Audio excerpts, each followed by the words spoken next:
Hello guys, welcome back to the channel. And this today's video I'm going to show you how you can block promotional call on your Android phone.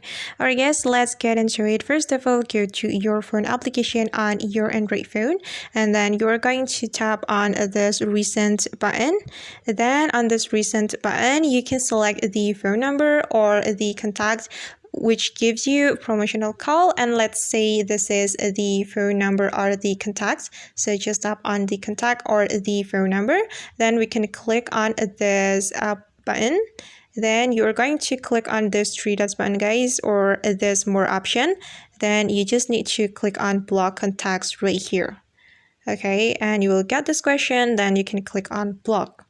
Okay, and now this contact or this phone number won't be able to give me a promotional call on my Android phone. Alright guys, and that's how we can block promotional call on Android phone. I hope this tutorial will be helpful for you.